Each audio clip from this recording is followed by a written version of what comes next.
in the opulent ballroom of the Kensington estate. A hush fell over the crowd as the wealthiest man in the room posed a question that left everyone speechless. Just as the silence threatened to stretch indefinitely, a voice broke through from the back. "Ladies and gentlemen, he's here."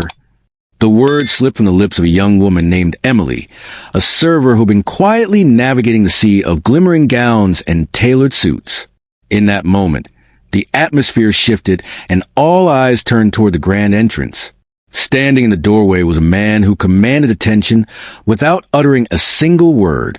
Malik Al-Fayed, a billionaire oil tycoon and influential investor, stepped into the room. His presence was magnetic, dressed in a perfectly tailored white thobe that flowed elegantly around him, exuding an air of royalty. The gala was a highlight of the season in Palm Springs, California, a charity event aimed at raising funds for a new wing of a children's hospital. It was a night where old money mingled with new influencers, and everyone feigned generosity while secretly calculating their next business move. As Malik entered, the energy in the room shifted palpably.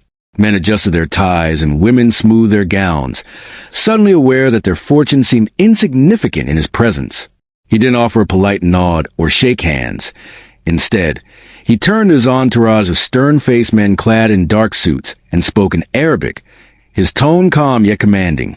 The silence deepened, as no one in the room understood his words. Guests exchanged nervous glances, their forced smiles betraying their discomfort.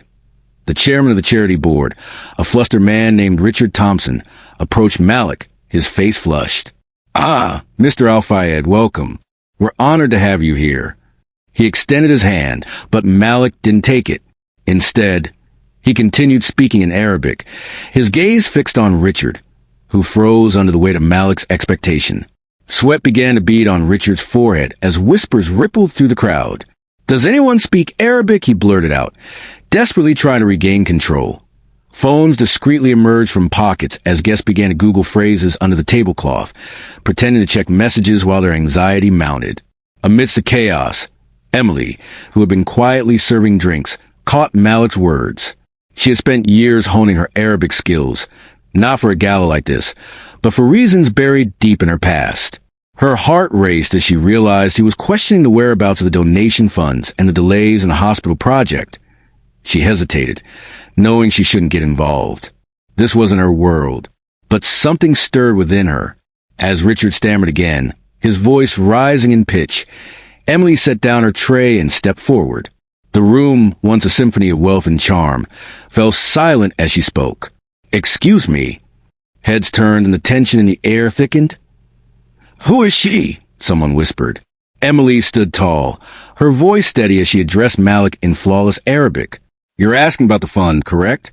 About why the hospital hasn't started construction yet."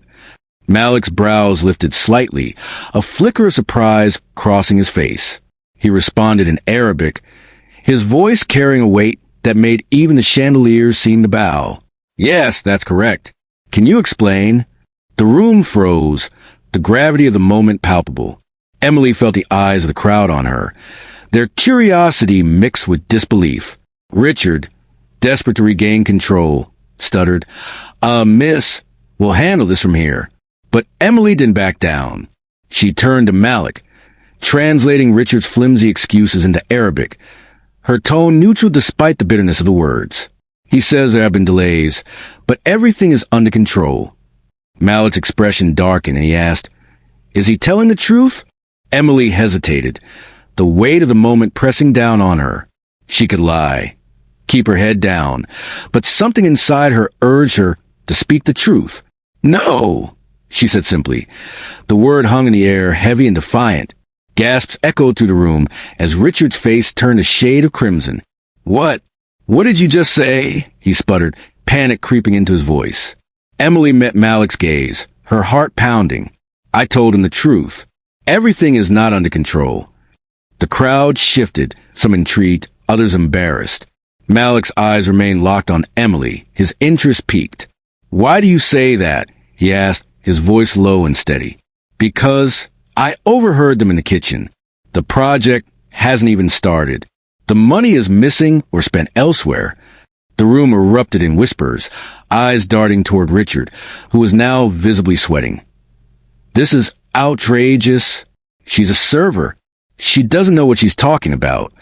Richard exclaimed, but Emily stood firm. I'm sorry to say this in front of everyone, but you deserve to know. Malik leaned back, exhaling slowly, his demeanor calm yet commanding. What is your name? He asked, his tone shifting. Emily Carter, she replied, her voice steady. Malik repeated her name, as if savoring it. Emily, you're different from them. She blinked, surprised. What do you mean? He studied her, his gaze penetrating. You don't play their game. You speak truth when everyone else speaks comfort. That is rare. Emily swallowed hard, unsure of how to respond. Malik stepped closer, his presence overwhelming yet inviting. What are you doing here? He asked, his voice low. The question struck her like a bolt of lightning. It wasn't just about the gala. It was about her life. I'm just trying to make ends meet, she admitted, her voice barely above a whisper. Before she could say more, Richard burst into the conversation again, flanked by 2 board members.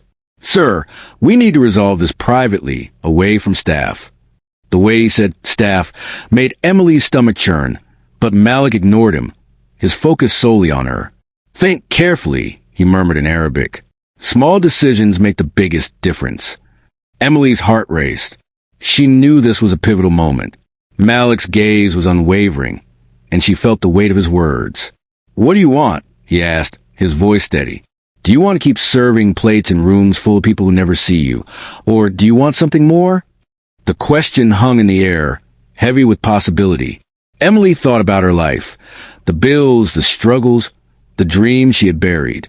I want more, she finally said, her voice firm. Malik's expression softened slightly. Then let's talk about possibilities. As they stepped away from the chaos of the ballroom, Emily felt a sense of liberation.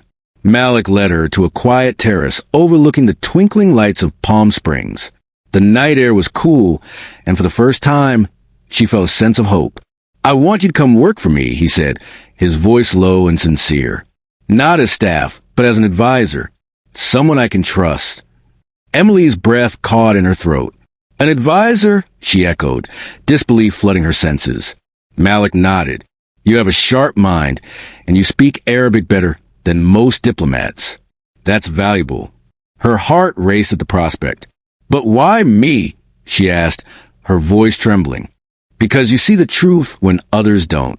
You're not afraid to speak up. That's rare in my world. Emily felt a rush of emotions, fear, excitement, and a flicker of hope. What would that mean? She asked, her voice barely above a whisper. You'll start in Dubai. I'll cover everything. Housing, travel, security. Your salary will be generous. How generous? She asked, her curiosity piqued. 7 figures, he replied, a hint of a smile playing on his lips. Emily's mind raced. A year ago, she was struggling to pay her bills, and now a billionaire was offering her a chance at a new life. Think about it, Malik said, his voice soft yet firm. But don't take too long. Opportunities don't wait. As she stood there, the weight of his offer pressing down on her, Emily knew this was a turning point. She had a choice to make, one that could change her life forever. And for the first time in years, she felt seen, valued, and ready to embrace the extraordinary.